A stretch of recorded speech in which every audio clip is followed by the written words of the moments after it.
The Locket Library. The North Sea had always been temperamental, but today it seemed particularly vindictive, hurling salt spray against the windows of the cottage with such ferocity that Iona McLeod wondered if the glass might crack. She pulled her mother's wool cardigan tighter around her shoulders and returned to the task at hand, sorting through decades of accumulated memories that needed to be packed, donated, or discarded before the estate agent could put the house on the market. 3 weeks she'd been at this now. 3 weeks since the funeral that had brought half of Cairnsmuir to the small stone church overlooking the harbor. Her mother, Moira McLeod, had been beloved in the village, the woman who brought soup to new mothers, who organized the annual Highland Games, who knew every family's story going back generations. Iona, on the other hand, had fled to Edinburgh 15 years ago to study marine biology, returning only for brief, dutiful visits that always felt too short and somehow too long at the same time. Now, surrounded by the detritus of a life fully lived, she felt like an archaeologist excavating a stranger's existence. He said she didn't recognize. Photograph albums filled with faces she should have known but didn't. Books with margins full of her mother's careful handwriting, observations about weather patterns, recipes, fragments of village gossip that would rattle. It was while emptying the bottom drawer of her mother's dressing table that Iona's fingers closed around something unexpected, a small brass locket, tarnished with age and hidden beneath a stack of old letters tied with ribbon. The chain was delicate, clearly vintage, and when she pressed the tiny clasp, it opened to reveal a photograph she'd never seen before. Two young people stood hand in hand in front of a building Iona recognized immediately, the old stone library that sat on the hill above the village center. She'd been fascinated by it as a child, drawn to its Gothic arches and mysterious boarded windows, but her mother had always steered her away with vague warnings about structural damage and dangerous floors. The woman in the photograph was beautiful in that timeless way of old movie stars, dark hair swept back from a heart-shaped face, eyes bright with laughter or mischief. The man beside her was tall and lean, his arm around her waist with easy familiarity. But what struck Iona most was how young they looked, perhaps 20 or 21, and how utterly absorbed they seemed in each other, as if the camera had captured them in a moment of pure, unguarded joy. She turned the locket over, looking for an inscription or date, but found only the smooth brass backing. The photo itself offered no clues, no photographer's mark, no scribbled note on the back. Just two anonymous faces from what looked like the 1960s or early 1970s, standing in front of a building that had been abandoned for as long as Iona could remember. Or had it? The next morning dawned clear and bright, the kind of Scottish spring day that made tourists fall in love with the Highlands and locals remember why they'd never left. Iona found herself walking up the winding path toward the library, the locket warm in her palm, curiosity overriding her usual preference for avoiding anything that might delay her return to Edinburgh. But as she crested the hill, she stopped short in amazement. The building she remembered as a crumbling ruin had been transformed. The windows were no longer boarded but filled with leaded glass that caught the morning light like jewels. The stonework had been carefully restored, and a small wooden sign by the front door read, "Cairnsmuir Community Library, all welcome." Beautiful work, isn't it? Iona spun around to find a man watching her with amused eyes, and what eyes they were! Dark as Highland whiskey, framed by laugh lines that suggested he smiled often, and currently fixed on her with an intensity that made her pulse quicken unexpectedly. He was perhaps 40, with the kind of rugged good looks that suggested time spent outdoors rather than primping in front of mirrors. His dark hair was slightly too long and beginning to silver at the temples, and he wore a worn leather jacket over dark jeans that did excellent things for his lean frame. "I'm sorry," Iona said, feeling suddenly foolish for staring, though he had been doing his fair share of looking as well. I haven't been back to Cairnsmere in a while. I didn't know the library had reopened." "Just last month," the man said, extending his hand. When she took it, his grip was warm and firm, and he held on perhaps a moment longer than strictly necessary. "Callum Fraser. I'm the librarian, restoration project manager, and general keeper of the peace around here." "Iona MacLeod," she replied, shaking his hand and noting the calluses that spoke of manual labor alongside the ink stains that suggested scholarly pursuits, very aware that he hadn't yet released her hand. "Moira MacLeod's daughter." Something shifted in Callum's expression, recognition, perhaps, sympathy, but also something warmer and more personal. His thumb brushed across her knuckles, a gesture so brief she might have imagined it before he finally let go. "Ah, I'm sorry for your loss. Your mother was a remarkable woman. She actually helped me track down some of the original architectural plans when I was working on the restoration." His voice was deep, with the lilting cadence of the Highlands that made even mundane words sound like poetry. Iona felt a familiar pang of guilt, followed by an unfamiliar flutter of attraction.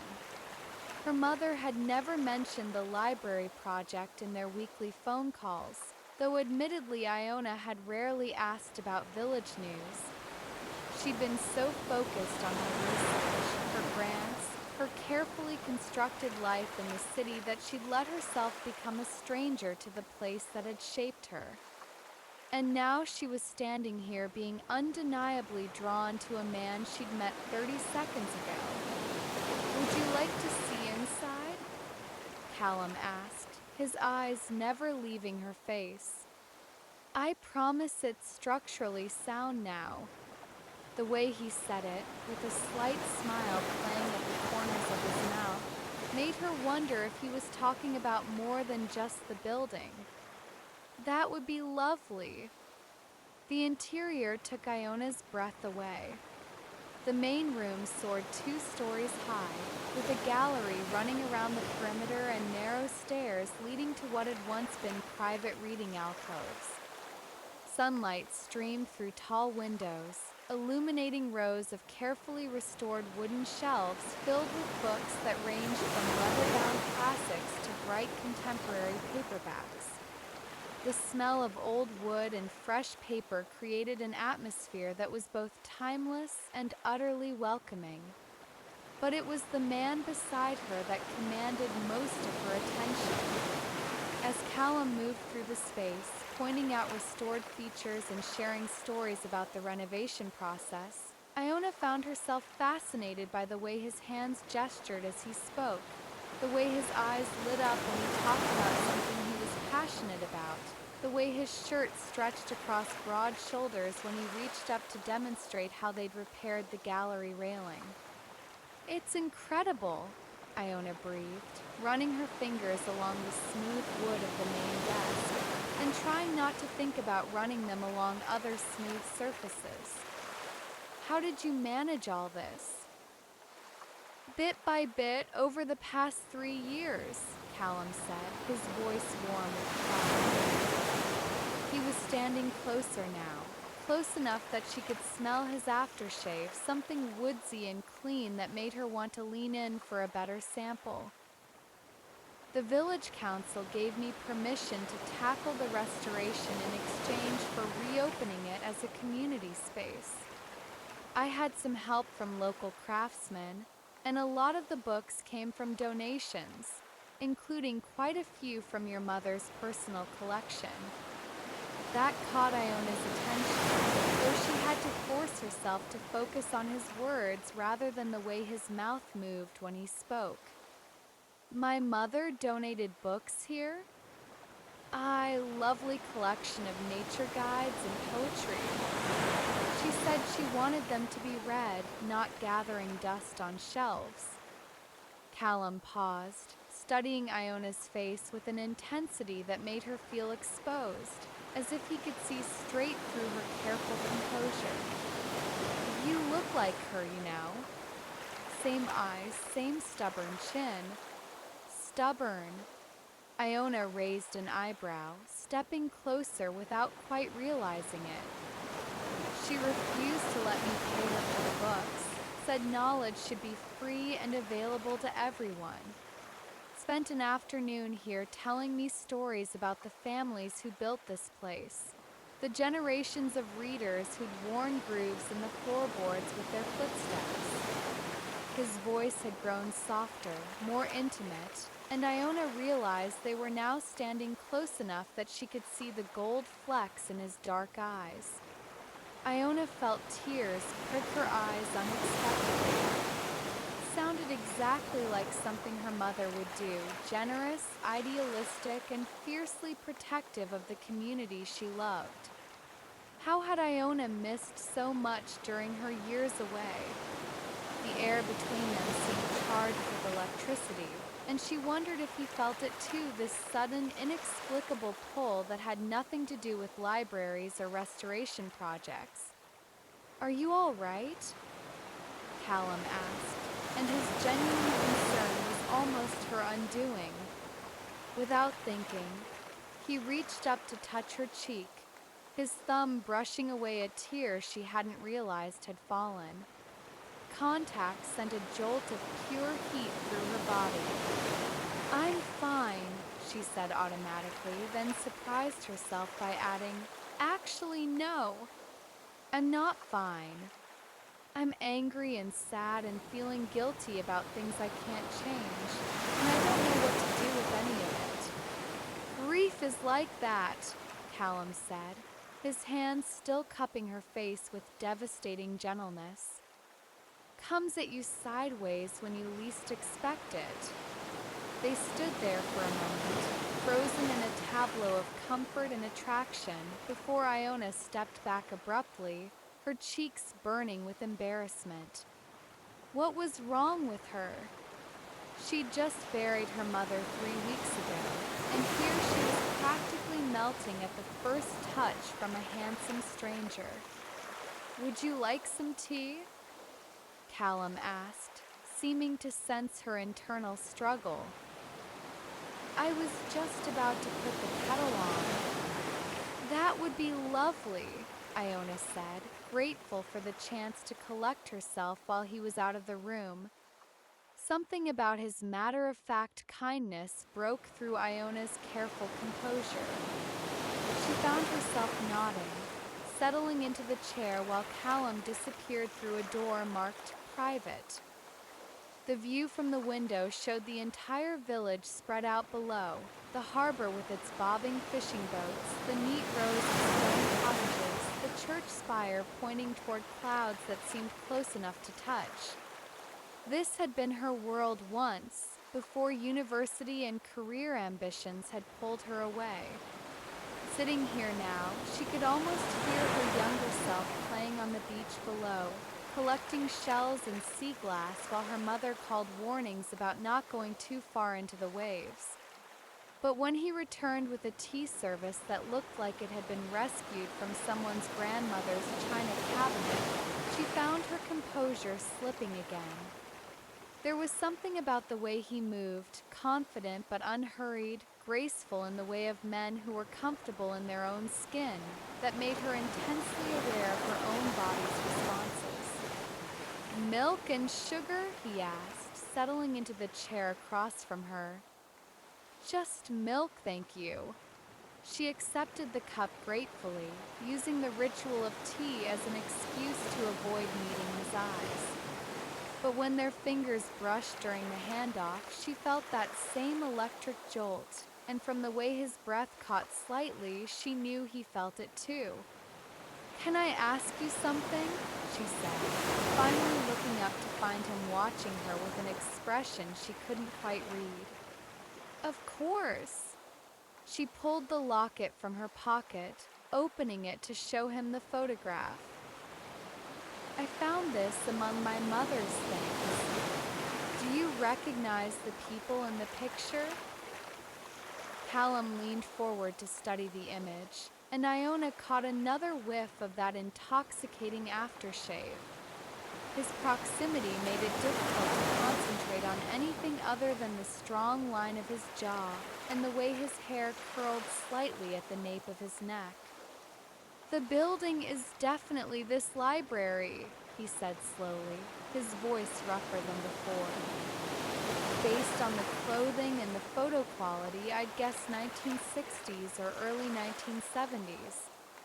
But I don't recognize the faces, though there's something familiar about the woman.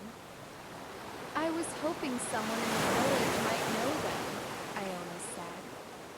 "It seems odd that my mother would have kept this if it wasn't important somehow."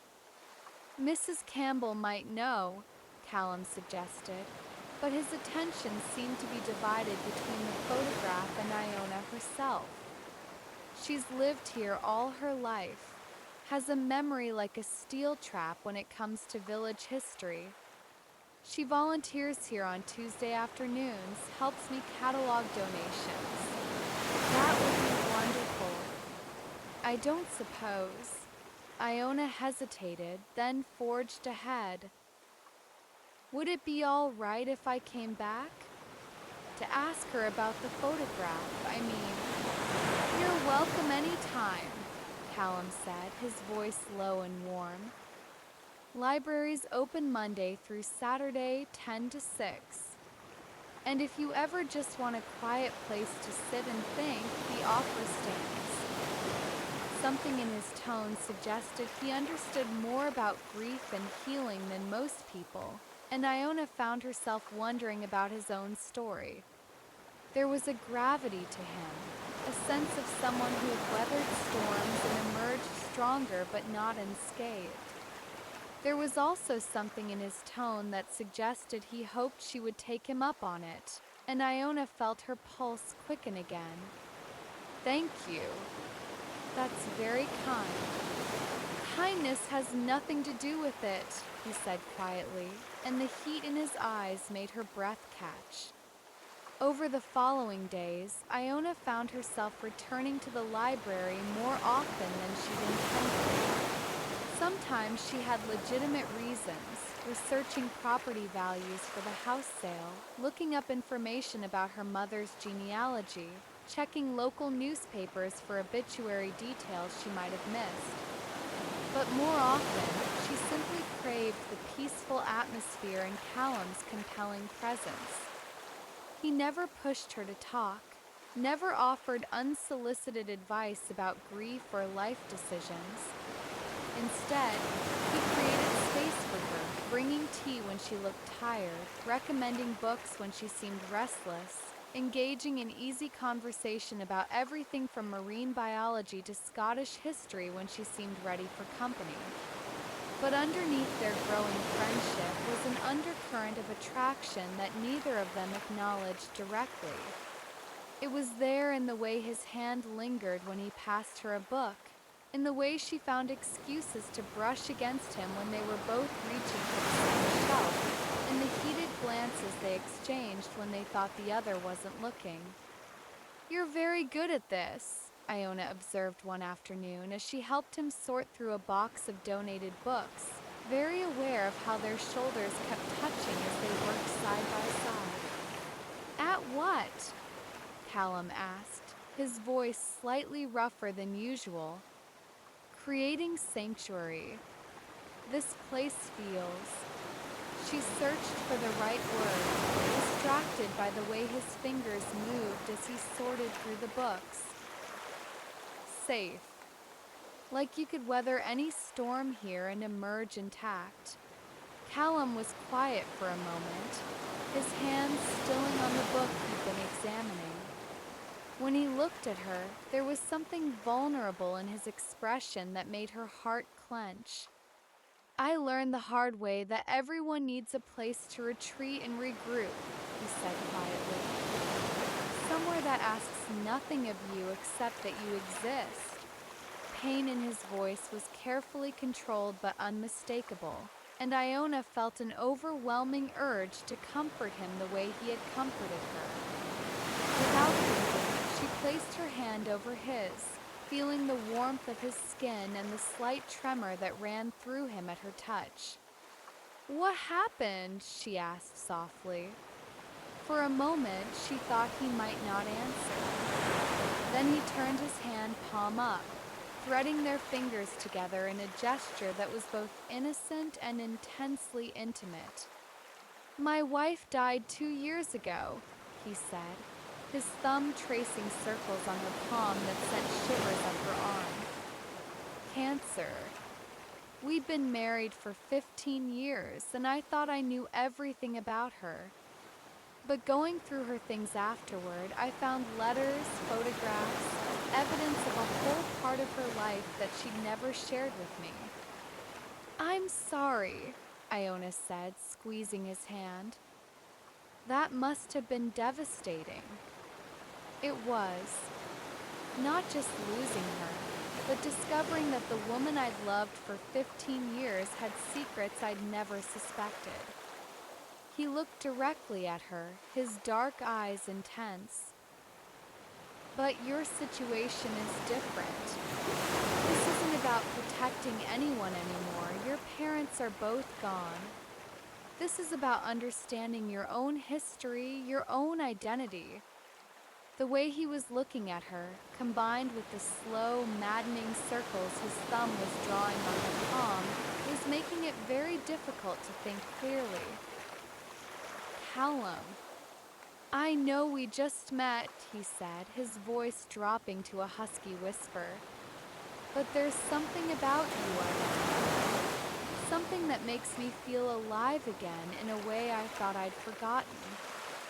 Before she could respond, the library door opened with a cheerful chime, and they sprang apart like guilty teenagers. Mrs. Campbell bustled in, a tiny woman in her 80s who moved with the energy of someone half her age. She wore a bright purple coat and carried a basket that undoubtedly contained homemade scones or shortbread. "Mrs. Campbell," Callum said, his voice only slightly unsteady. "Perfect timing. Iona has some photographs she'd like you to look at." The elderly woman noticed the charged atmosphere or the way both Iona and Callum were slightly flushed. She gave no sign of it. Instead, she hurried over to envelop Iona in a surprisingly strong hug. "Iona McLeod. Oh, my dear, you look so much like your mother at your age." Such a beauty she was, and so full of life. "That's actually what I wanted to ask you about," Iona said, showing her the Locket photograph while trying to ignore the way Callum was watching her with barely concealed hunger. Mrs. Campbell's cheerful expression faltered as she studied the image. Her eyes grew distant, as if she were looking back through decades of memory. "Oh my," she said softly. "I haven't seen this in years. Where did you find it?" "Among my mother's things." "That is my mother, isn't it?" "Aye, that's Moira, though she wasn't your mother yet when this was taken." She was Moira Sinclair then, fresh out of teacher training college and full of dreams about saving the world one library at a time. "And the man," Mrs. Campbell's expression grew sad. "That's James McBride. He was the love of her life, I suppose you'd say. Before your father, before marriage and responsibility and all the things that sometimes get in the way of young love." Iona felt the ground shift beneath her feet, and she was grateful when Callum moved closer, his presence steady and reassuring. What happened to him? He left, Mrs. Campbell said simply. Got a job offer down in London, working for some big publishing house. It was the chance of a lifetime, really, though it meant leaving Cairnsmuir and Moira behind. Did he ever come back? Once, I think. For a few days in the autumn of 1973. But by then, Moira was married to your father and pregnant with you, and she shrugged helplessly. Sometimes timing is everything, isn't it? The conversation continued, but Iona found it hard to concentrate with Callum standing so close she could feel the heat radiating from his body. When Mrs. Campbell mentioned that a man matching James McBride's description had been asking questions about the library restoration, Iona felt Callum's hand brush against her lower back in a gesture of comfort that sent heat spiraling through her. There was a man, Callum admitted, his hands still resting against her back. Middle-aged, well-dressed, spoke with a London accent but seemed to know the area well. He asked about the restoration timeline, whether we'd found anything interesting in the walls during the renovation. What did you tell him? Iona asked, very aware of the way his fingers were tracing small patterns against her spine. The truth that we'd found some old newspapers, a few coins, and a box of letters hidden behind a loose stone in the main fireplace. Callum's touch grew more deliberate, and Iona had to bite back a soft gasp. He seemed very interested in the letters. What's this? She pulled out a bundle of letters tied with faded ribbon, the paper yellowed with age and the ink slightly faded but still legible. Callum looked up with interest. Love letters, by the look of them. We find them sometimes in donated books. People used to tuck correspondence between pages for safekeeping and then forgot about it. Iona untied the ribbon carefully, spreading the letters across the table. The handwriting was elegant and feminine, clearly from an era when penmanship was considered an art form. The return address was simply Cairnsmuir, Scotland, and the letters were addressed to my dearest heart. Listen to this, Iona said, picking up the topmost letter and reading aloud. The library restoration is going beautifully. You should see how the afternoon light falls through the windows now that they're no longer boarded up.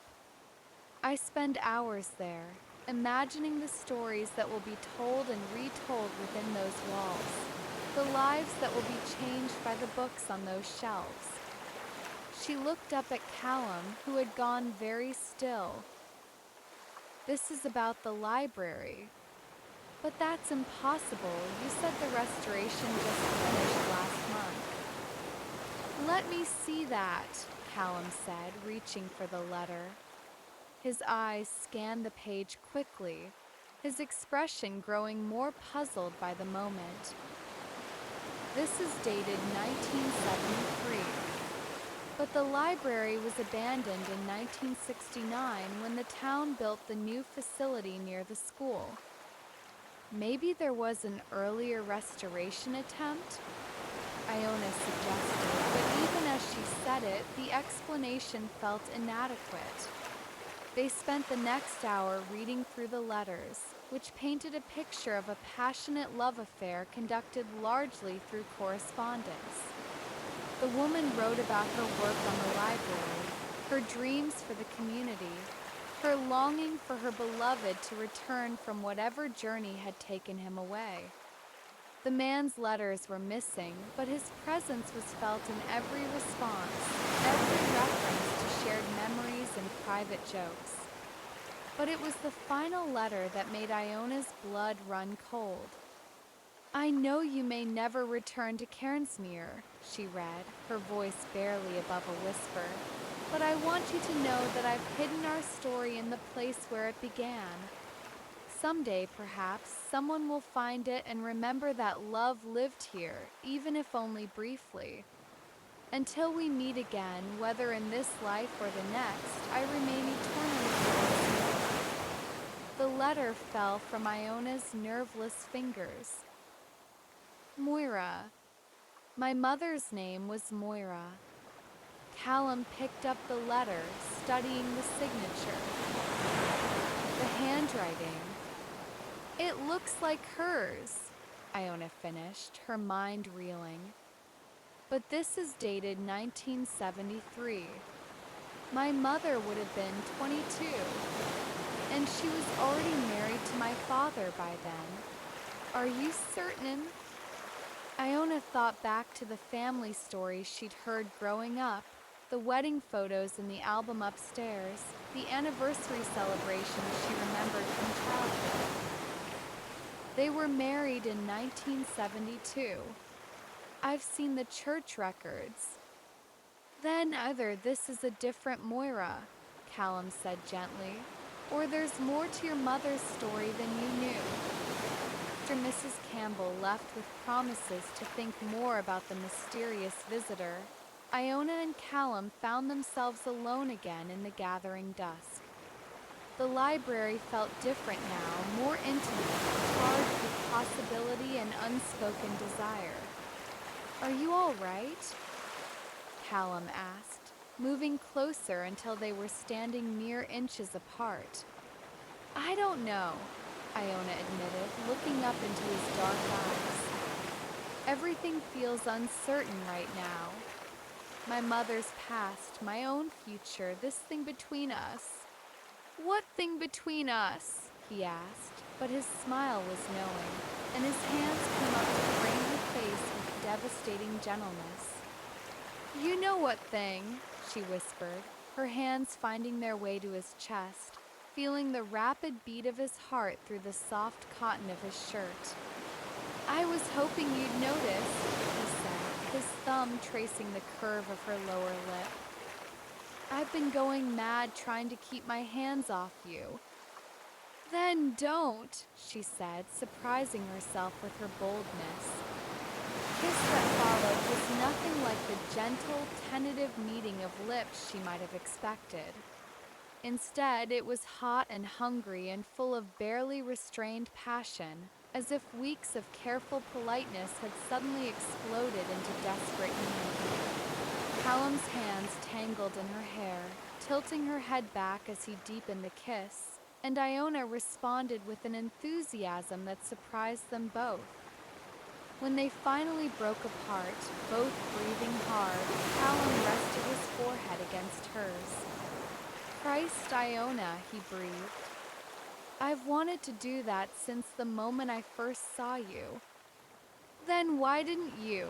She asked, her hands still fisted in his shirt.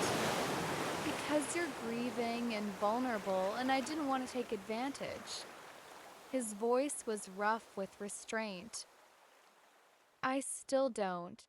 What if I told you that kissing you is the first time I felt truly alive since my mother died? She said, looking directly into his eyes. What if I told you that I'm tired of being careful and proper and making all the sensible choices? Then I'd say we should take this somewhere more private, he said, his eyes dark with desire. My flat is upstairs. The invitation hung in the air between them, loaded with promise and possibility. Iona knew she should be sensible, should take time to think this through, should remember that she barely knew this man and was in no state to be making life-altering decisions. Instead, she stood on her tiptoes and kissed him again, pouring all her answer into the meeting of their lips.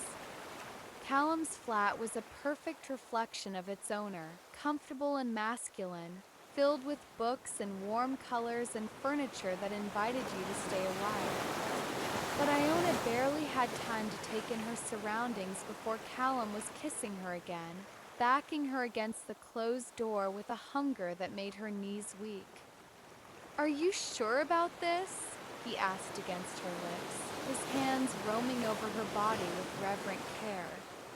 "I've never been more sure of anything," she replied, and the truth of it surprised her.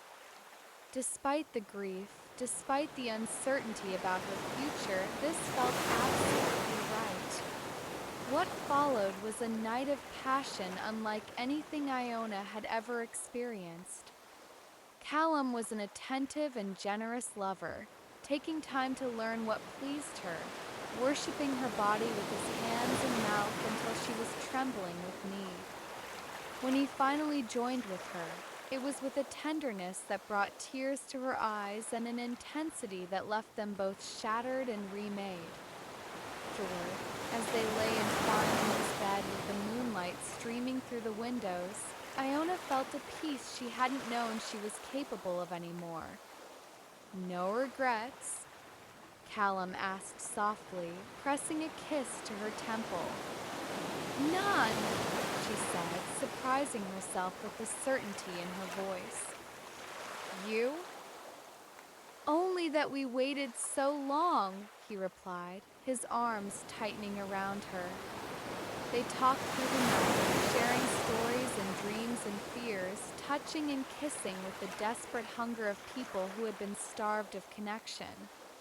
By the time dawn broke over the harbor, Iona knew she was falling in love with this man who had shown her that passion and comfort could coexist, that it was possible to be both safe and exhilarated at the same time. That next evening, Iona sat in her mother's chair by the cottage window, the locket in one hand and the letters spread across her lap. The sea crashed against the cliffs with its eternal rhythm, the same sound that had lulled her to sleep as a child and driven her to distraction as a teenager desperate to escape to the wider world. She opened the locket again, studying the photograph with new eyes. The woman's face was heart-shaped, her hair dark and swept back in the fashion of the early 1970s. She was beautiful, radiant with youth and happiness, and now that Iona looked more carefully, there was something familiar about the shape of her eyes, the curve of her smile. Her mother had been beautiful as a young woman. Iona had seen the wedding photos, the formal portraits from her parents' early years together. But this was different. This was a woman in love, unguarded and joyful in a way that Iona had never seen in any family photograph. The next morning, she returned to the library with a box of her mother's photo albums and a determination to uncover the truth. Callum was waiting with fresh tea and a sympathetic expression that suggested he'd guessed at her sleepless night. "Any revelations?" he asked gently. "More questions than answers," Iona admitted, setting the box on the table. "But I brought reinforcements." They spent the morning going through decades of family photographs, looking for any clue that might connect her mother to the mysterious letters. There were pictures of Moira and Iona's father, Duncan, looking young and hopeful on their wedding day. Photos of holidays and birthdays of Iona as a baby and toddler, of family gatherings that painted a picture of a happy, conventional marriage. But there were gaps, Iona realized. Very few photos from the early 1970s, and none at all of her mother alone during that period. It was as if someone had carefully edited out a chapter of Moira McLeod's life. "Wait!" Callum said suddenly, pointing to a photo from what looked like a village festival. "Look at the background." Iona squinted at the image, taken sometime in the mid-1970s based on the clothing and hairstyles. In the foreground, her parents posed with other young couples, all smiles in summer dresses. But in the background, barely visible at the edge of the frame, was a familiar figure, a tall, lean man with dark hair watching the festivities from a distance. "It's him," Iona breathed. "The man from the locket. He looks..." Callum paused, choosing his words carefully. lonely, like he's on the outside looking in. There was something in his voice that made Iona glance at him sharply. You understand that feeling. He said simply. I do. The next few days passed in a blur of discovery and deepening intimacy. Iona found herself spending more and more time at the library and in Callum's bed. Their relationship progressed with an intensity that might have been alarming if it hadn't felt so natural, so inevitable. Callum was an incredibly generous lover, taking infinite care to learn what pleased her, and Iona discovered a sensual side of herself she hadn't known existed. Their encounters ranged from tender and slow to desperate and hungry, but always with an underlying current of genuine affection that transformed physical attraction into something deeper. I should probably go back to the cottage, Iona said one morning as she lay in Callum's arms, though she made no move to leave the warm cocoon of his bed. Should you? He asked, his hand tracing lazy patterns on her bare shoulder. I was rather hoping I could convince you to stay for breakfast. I make excellent French toast. Is that what you're calling it? She teased, turning to face him and admiring the way the morning light played across his chest.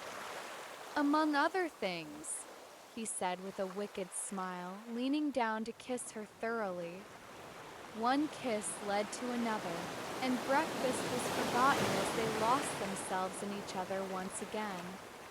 It was only the arrival of the mail that finally drew them from bed, and even then Iona was reluctant to put on clothes and return to the mundane world outside Callum's flat. It was the opening she'd been waiting for, but before she could ask, the library door opened and a cheerful voice called out, "Good morning, dears." Mrs. Campbell bustled in, a tiny woman in her 80s who moved with the energy of someone half her age. She wore a bright purple coat and carried a basket that undoubtedly contained homemade scones or shortbread. The woman was legendary in Cairnsmere for her baking. "Mrs. Campbell," Callum said warmly. "Perfect timing. Iona has some photographs she'd like you to look at." "Iona McLeod," Mrs. Campbell explained, hurrying over to envelop her in a surprisingly strong hug. "Oh, my dear, you look so much like your mother at your age. Such a beauty she was, and so full of life." "That's actually what I wanted to ask you about," Iona said, showing her the Locket photograph. "Do you recognize these people?" Mrs. Campbell's cheerful expression faltered as she studied the image. Her eyes grew distant, as if she were looking back through decades of memory. "Oh my," she said softly. "I haven't seen this in years. Where did you find it?" "Among my mother's things. That is my mother, isn't it?" "Aye, that's Moira, though she wasn't your mother yet when this was taken." She was Moira Sinclair then, fresh out of teacher training college and full of dreams about saving the world one library at a time. "And the man," Mrs. Campbell's expression grew sad. "That's James McBride. He was the love of her life, I suppose you'd say. Before your father, before marriage and responsibility and all the things that sometimes get in the way of young love." Iona felt the ground shift beneath her feet. "What happened to him?" "He left," Mrs. Campbell said simply. "Got a job offer down in London, working for some big publishing house. It was the chance of a lifetime, really, though it meant leaving Cairnsmere and Moira behind." "Did he ever come back?" "Once, I think. For a few days in the autumn of 1973. But by then Moira was married to your father and pregnant with you, and..." She She shrugged helplessly. Sometimes timing is everything, isn't it? The pieces of the puzzle began falling into place. The letters dated 1973, her mother's handwriting full of longing and regret. Carefully edited photo albums that skipped over that particular period. The sadness that Iona had sometimes glimpsed in her mother's eyes when she thought no one was looking. She loved him, Iona said, not really a question. With all her heart, Mrs. Campbell confirmed. But she loved your father too in a different way. Duncan was steady, reliable, someone who would never leave Cairnsmuir or break her heart by choosing ambition over love. Sometimes we make choices based on what we think we need rather than what we want. Did my father know? I think he suspected, but he was a good man who loved your mother deeply. He gave her a stable life, a family, a place in the community. That's worth something too. Iona nodded, though her heart was breaking for all of them. For her mother, caught between duty and desire. For her father, always wondering if he was second choice. For James McBride, who had chosen career over love and might have regretted it for the rest of his life. What happened to James? She asked. I don't know, dear.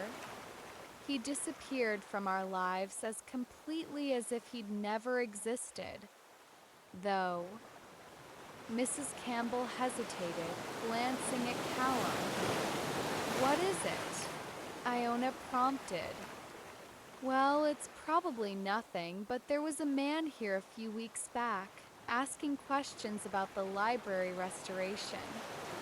Said he was researching local history for a book he was writing. He looked familiar, but I couldn't place him at first. And now I'm wondering if it might have been James, all grown up in gray around the temples. But I didn't get a chance to ask. He left before I could speak to him properly. Iona felt her pulse quicken.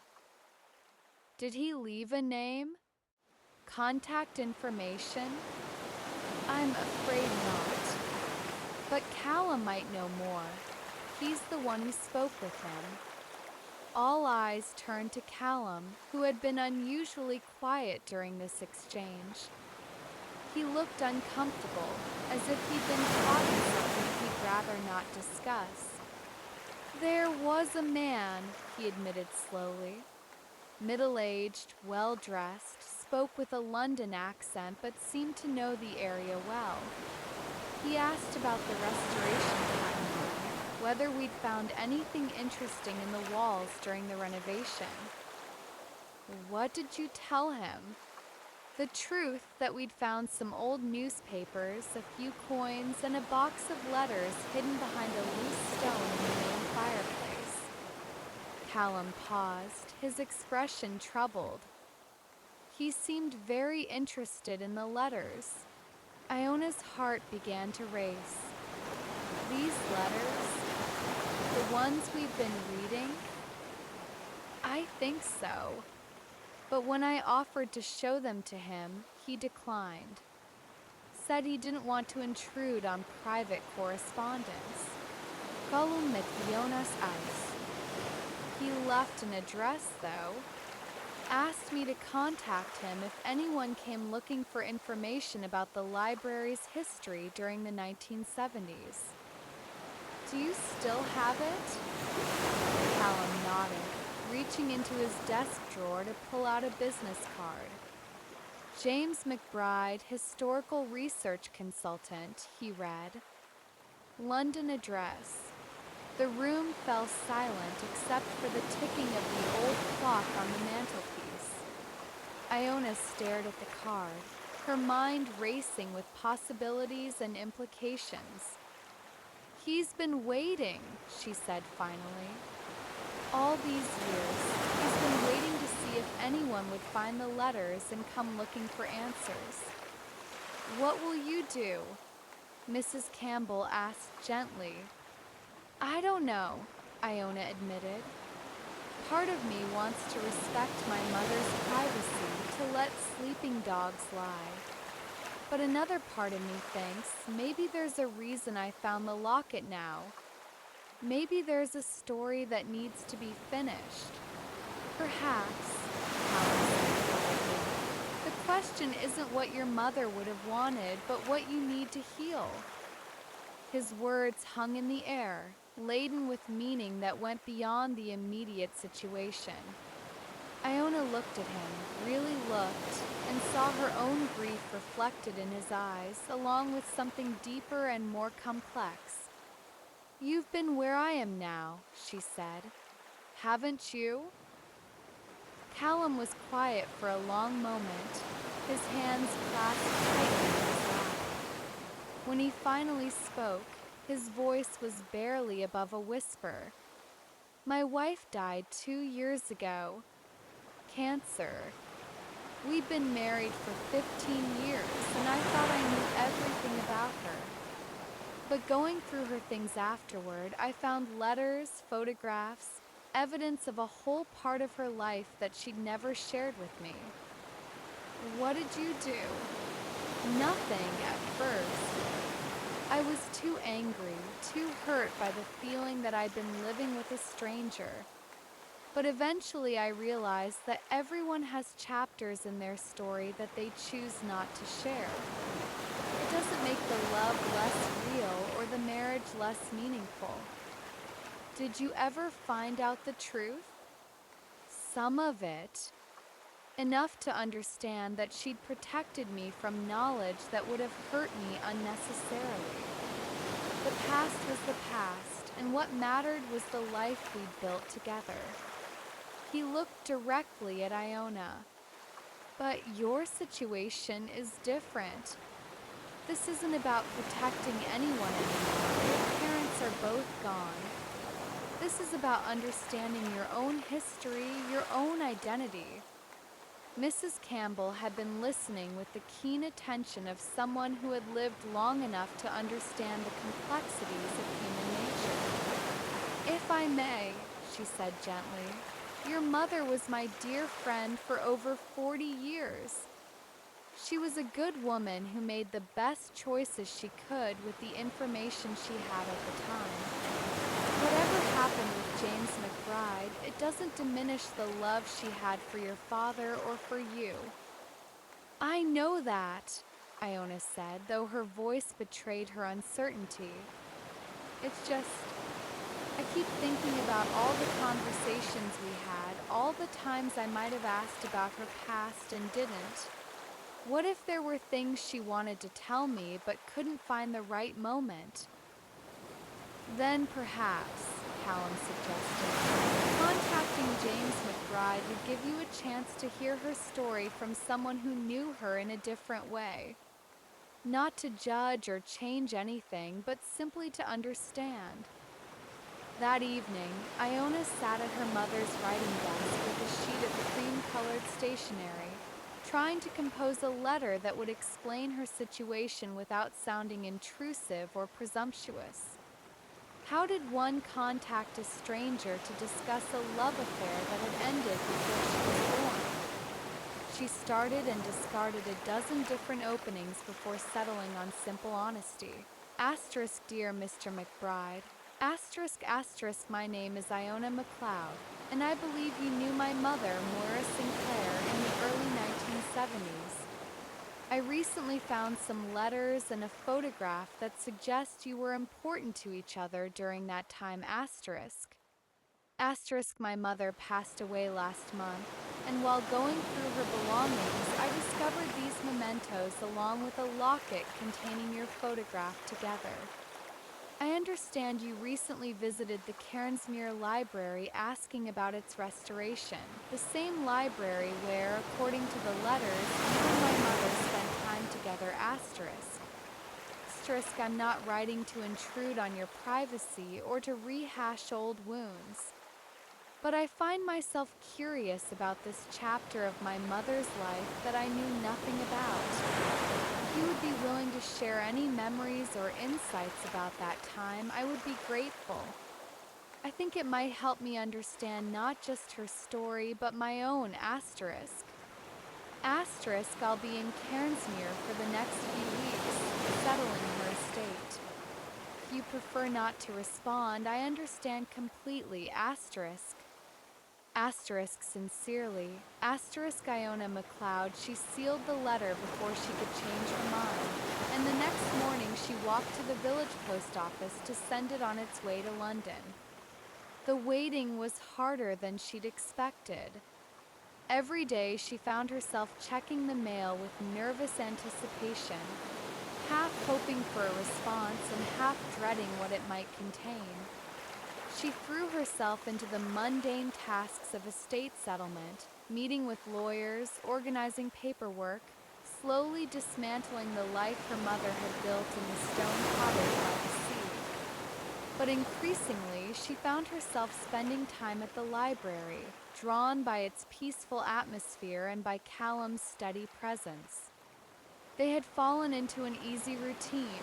She would arrive mid-morning with coffee from the village cafe. He would share whatever interesting donations had come in, and they would work together in comfortable companionship, sorting books and cataloging the growing collection. "You don't have to do this, you know," Callum said one afternoon as she carefully repaired the binding on a battered copy of Jane Eyre. "I'm sure you have more important things to do." "This is important," Iona replied, smoothing down the tape with careful fingers. "Books deserve to be cared for, and besides..." She paused, looking around the sunlit library with its cheerful atmosphere and growing community of regular visitors. "I like it here. It feels like the kind of place my mother would have loved." "She did love it," Callum said softly. "She told me once that libraries were the closest thing to magic that existed in the real world, places where any story was possible, where you could travel anywhere and be anyone just by opening the right book." "That sounds like her," Iona said, feeling the familiar pang of loss that still caught her by surprise. "She used to read to me when I was little these wonderful adventure stories about brave girls who sailed off to discover new lands. I think that's part of why I became a marine biologist. She made the ocean seem like a place of infinite possibility." "What will you do when you go back to Edinburgh? Will you return to your research?" It was a question Iona had been avoiding, even in her own thoughts. Her leave of absence from the university would end soon, and her colleagues were expecting her back. She had grants to pursue, papers to write, a career that had been carefully constructed over years of dedicated work. But sitting here in the restored library, surrounded by the peaceful beauty of her childhood landscape, she found it difficult to summon enthusiasm for her old life. "I don't know," she admitted. "Everything feels different now. Not just because of my mother's death, but because of this." She gestured to encompass the library, the village, the sense of connection she'd been rediscovering.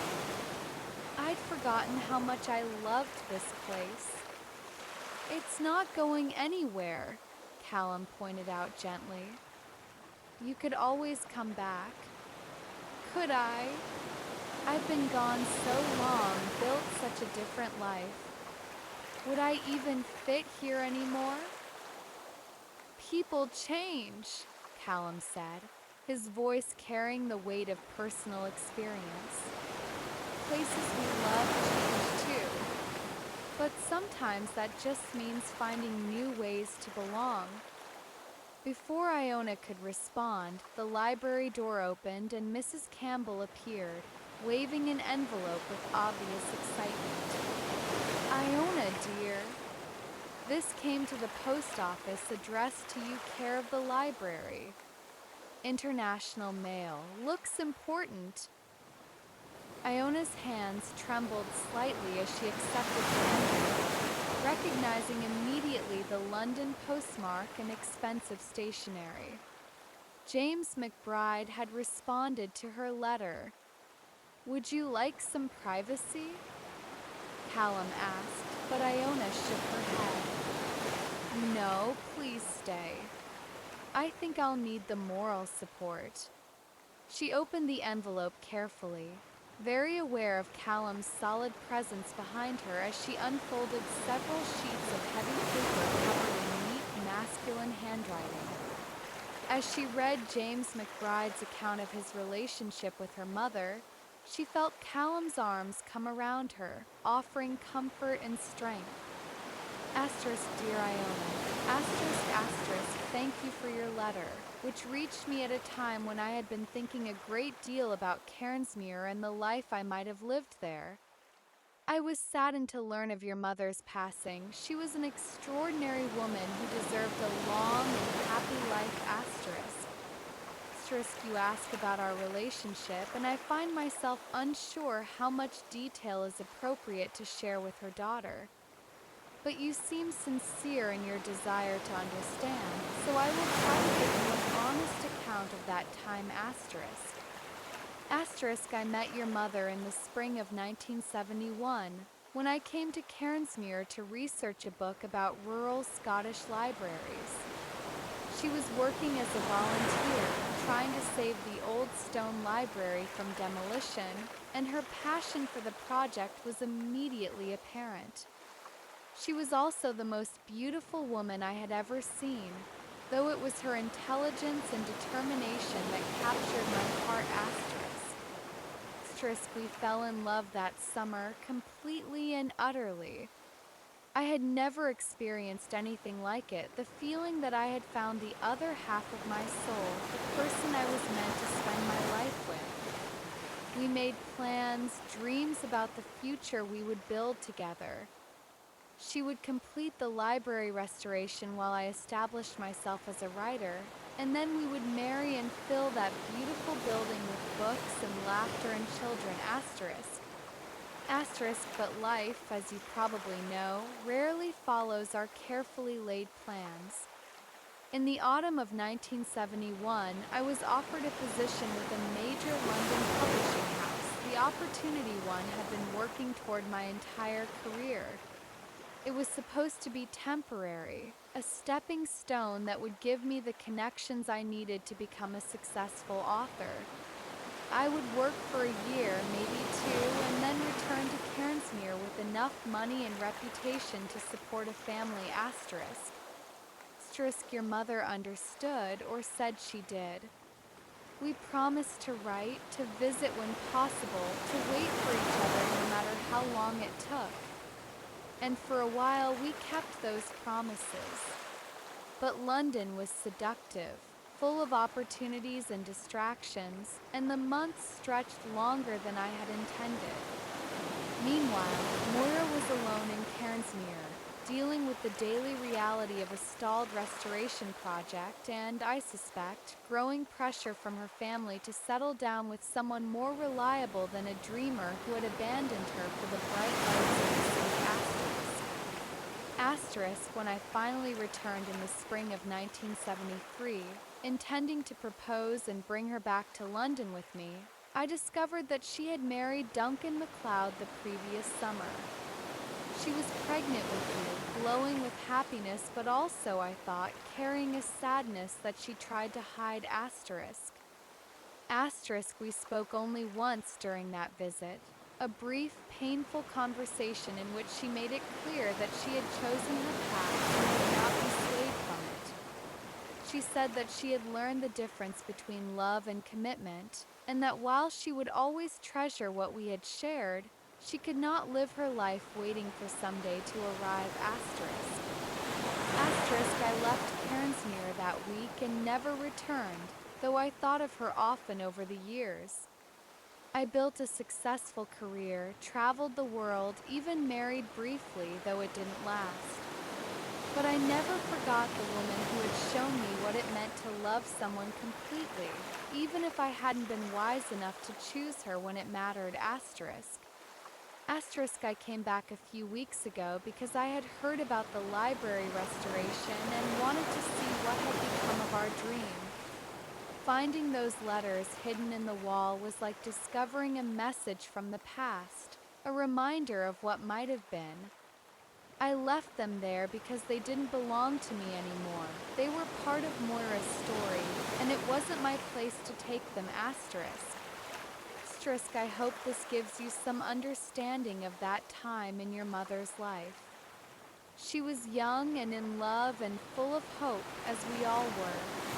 The choices she made shaped her into the woman who raised you, and from what I could observe during my brief visit, she lived a good life surrounded by people who loved and respected her.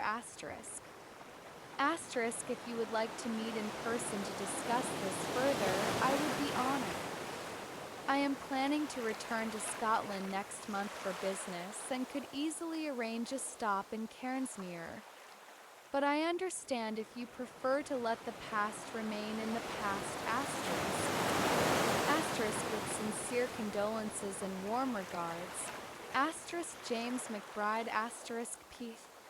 I have enclosed a photograph that I thought you might like to see your mother and me at the library during happier times. She was working on cataloging the children's section that day, and she was so proud of the progress they had made. I think she would be pleased to know that her dream finally came to fruition, even if it took 40 years longer than expected. Iona looked at the enclosed photograph with tears in her eyes.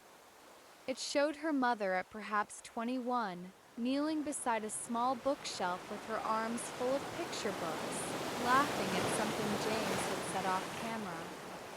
She looked radiant, alive with purpose and joy, and completely different from the composed, dutiful woman Iona remembered from her own childhood. She was happy, Iona said softly, showing the photograph to Callum and Mrs. Campbell, who had been waiting with barely concealed curiosity. The letter painted a picture of passionate young love, of dreams shared and plans made, of the devastating choice between love and ambition that had torn two people apart. It was a beautiful, heartbreaking story, and it helped Iona understand her mother in a way she never had before. But what struck her most was the parallel to her own situation. Like James McBride, she had built a successful career in the city. Like her mother, she was facing a choice between practical considerations and matters of the heart. "What will you do?" Callum asked when she finished reading, his voice carefully neutral. "I'd like to meet him," Iona said, turning in his arms to face him. Not to rehash old dreams or imagine what might have been, but because he knew a part of my mother that I never did. And maybe understanding that part will help me understand myself. And after that? Question hung in the air between them, loaded with implications about their own future. Iona looked into Callum's eyes and saw her own hopes and fears reflected there. "I don't know," she admitted. "Everything feels different now. Not just because of my mother's death, but because of us." "What are you saying?" "I'm saying that a month ago I thought I had my life all figured out. I had a career I loved, a flat in Edinburgh, a 5-year plan that didn't include falling madly in love with a Highland librarian." She reached up to cup his face, marveling at the way he leaned into her touch. "But now I can't imagine going back to that life, can't imagine being without this, without you." "Iona," his voice was rough with emotion. "I know it's crazy," she continued. "We've only known each other a few weeks, and I have responsibilities, obligations. But being here with you has taught me that love, real love, doesn't follow timetables or practical considerations." "No," Callum agreed, "it doesn't." 2 weeks later, James McBride returned to Cairnsmuir on a gray afternoon that threatened rain. Iona was waiting at the library, having spent the morning in a state of nervous anticipation that had made concentration impossible. Callum had offered to stay for moral support, but she had declined. This was something she needed to do alone, though knowing he was nearby gave her strength. When James walked through the library door, she recognized him immediately, despite the 40 years that had passed since the photograph in the locket was taken. He was still tall and lean, though his dark hair was now silver and his face carried the lines of a life fully lived. But his eyes were the same, intelligent, kind, and touched with the melancholy of someone who had loved deeply and lost. Conversation that followed was both painful and illuminating. James spoke of his passionate love for her mother, of the dreams they had shared, of the devastating choice that had torn them apart. He was honest about his regrets, about the years of loneliness that had followed his decision to choose career over love. "Do you think she was happy?" Iona asked as their conversation drew to a close. "I think she made the choice that felt right at the time," James replied diplomatically. "Your father was a good man who gave her stability and security. That's not nothing. But was it enough?" James was quiet for a long moment, staring out at the harbor where fishing boats bobbed on the gray water. "I think happiness is more complicated than we realize when we're young," he said finally. "Your mother and I had passion, but we also had uncertainty, drama, the constant question of whether love would be enough to overcome practical obstacles. What she found with your father was different, calmer perhaps, but also more reliable. Which would you choose if you could do it over again?" "Love," James said without hesitation. "Every time love. Because I've learned that all the professional success in the world can't warm your bed at night or hold you when you're afraid." After James left, promising to stay in touch and to return whenever he was in Scotland, Iona sat alone in the library as darkness fell outside. She thought about the choices her mother had made, about the paths not taken, about the difference between loving someone and being able to count on them. When Callum appeared with tea and a concerned expression, she felt her heart swell with emotion. "How are you feeling?" he asked, settling beside her on the small sofa where they'd shared so many intimate conversations. "Like I understand something important about love and choice and taking risks for the right person," she said, turning to face him fully. "And what's that?" "That some chances don't come twice. That real love, the kind that makes you feel alive and whole and completely yourself, is rare and precious and worth fighting for, even when it means changing all your carefully laid plans." Callum reached for her hands, threading their fingers together in a gesture that had become as familiar as breathing. "What are you saying, Iona?" "I'm saying I don't want to make the same mistake James made. I don't want to choose ambition over love or practical considerations over happiness." She took a deep breath, gathering courage for what she was about to say. "I'm saying I want to stay in Cairnsmuir. With you." The smile that spread across Callum's face was radiant, transforming his entire expression. "Are you sure? It would mean giving up your position at the university, starting over." "I've already talked to my department head," Iona said. "There's a possibility of establishing a marine research station here, studying the effects of climate change on coastal ecosystems. It would be a different kind of work, but important, and it would let me stay." "And what about us?" Callum asked, his voice soft with hope. What about us indeed? Iona said, leaning closer until their faces were inches apart. I love you, Callum Fraser.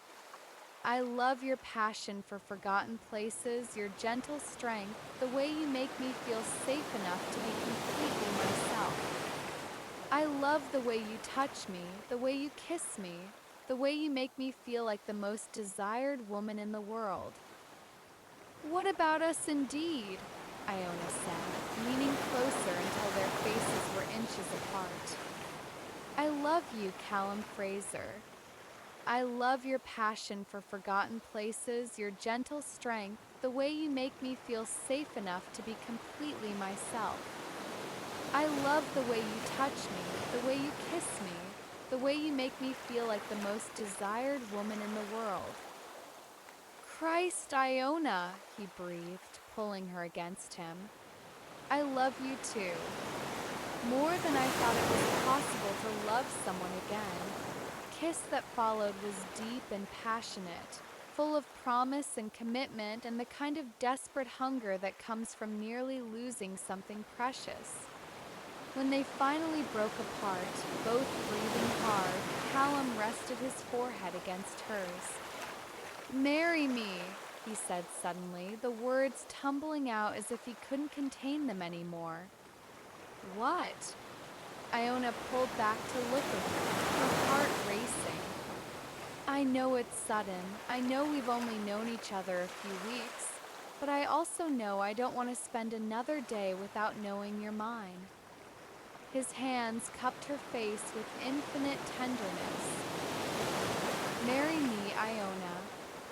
Let me love you and cherish you and make love to you every night for the rest of our lives.